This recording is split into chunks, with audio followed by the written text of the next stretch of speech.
نبی کریم صلی اللہ علیہ وآلہ وسلم نے فرمایا، بنی اسرائیل میں 3 آدمی تھے، ایک کوڑی، دوسرا گنجا اور تیسرا اندھا۔ خدا تعالیٰ نے ان کو آزمانا چاہا اور ان کے پاس ایک فرشتہ انسان کی شکل میں بھیجا۔ پہلے وہ کوڑی کے پاس آیا اور پوچھا کہ تجھے کون سی چیز پیاری ہے؟ اس نے کہا، مجھے اچھی رنگت اور خوبصورت کھال مل جائے، اس سے لوگ گھن کرتے ہیں اور پاس بیٹھنے بھی نہیں دیتے۔ اس فرشتہ نے اپنا ہاتھ اس کے بدن پر پھیرا تو اسی وقت وہ اچھا ہو گیا اور اچھی کھال اور خوبصورت رنگت نکل آئی۔ پھر پوچھا، تجھے کون سا مال سب سے زیادہ عزیز ہے؟ اس نے کہا، اونٹ۔ بس اس نے ایک گابن اونٹنی اس کو دی اور کہا، اللہ اس میں برکت دے۔ اس کے بعد وہ فرشتہ گنجے کے پاس آیا اور پوچھا، تجھ کو کون سی چیز پیاری ہے؟ اس نے کہا، میرے بال اچھے نکل آئیں اور یہ بلا مجھ سے جاتی رہے جس سے لوگ نفرت کرتے ہیں۔ فرشتے نے اپنا ہاتھ اس کے سر پر پھیر دیا، وہ فوراً اچھا ہو گیا اور اچھے بال نکل آئے۔ اور پھر پوچھا کہ تجھ کو کون سا مال پسند ہے؟ اس نے کہا، گائیں۔ بس اس کو ایک گابن گائیں دی اور کہا، اللہ اس میں برکت بخشے۔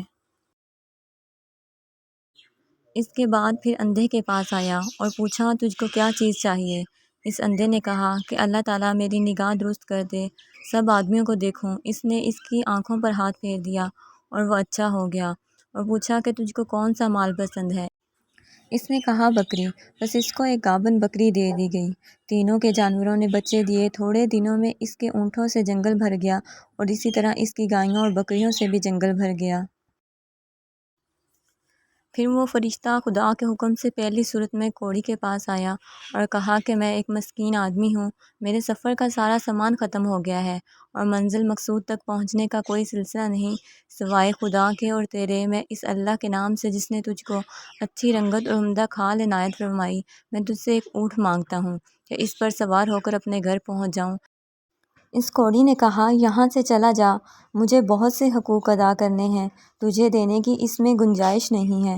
فرشتے نے کہا کہ شاید تجھ کو میں جانتا ہوں، کیا تو کوڑی ہی تھا کہ لوگ تجھ سے گھن و نفرت کرتے تھے، اور کیا تو مفلس نہ تھا پھر تجھ کو خدا نے اس قدر مال عنایت کیا؟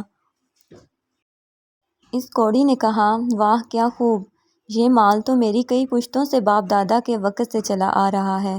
فرشتے نے کہا کہ اگر تو جھوٹا ہے تو خدا تجھ کو ویسا ہی کر دے کہ جیسا پہلے تھا۔ اس کے بعد دوسرے شخص یعنی گنجے کے پاس آیا اور اس طرح اس سے بھی سوال کیا، اس نے بھی ویسا ہی جواب دیا۔ فرشتے نے کہا، اگر تو جھوٹا ہے تو خدا تجھ کو ویسا ہی کر دے جیسا تو پہلے تھا۔ اس کے بعد پھر اندھے کے پاس آیا اور کہا کہ میں مسافر ہوں اور میرے پاس سامان نہیں ہے، آج بجز خدا کے اور پھر تیرے کوئی میرا وسیلہ نہیں۔ میں اس کے نام پر جس نے دوبارہ تجھ کو نگاہ بخشی، میں تجھ سے ایک بکری مانگتا ہوں کہ اس سے اپنی کارروائی کر کے سفر پورا کروں۔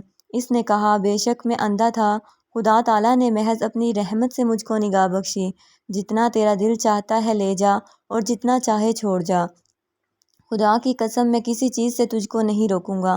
فرشتے نے کہا کہ تو اپنا مال اپنے پاس رکھ، مجھے کچھ بھی نہیں چاہیے، فقط تم تینوں کی آزمائش مقصود تھی وہ پوری ہو گئی، خدا تجھ سے راضی ہو اور ان دونوں سے ناراض ہو۔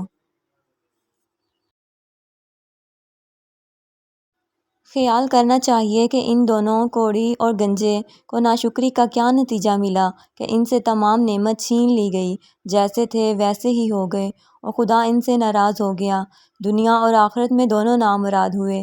اس اندھے کو شکر خداوندی کی وجہ سے کیا عوض ملا کہ اس کے مال میں مزید اضافہ ہو گیا، خدا اس سے راضی ہوا اور دنیا اور آخرت دونوں میں کامیاب ہوا۔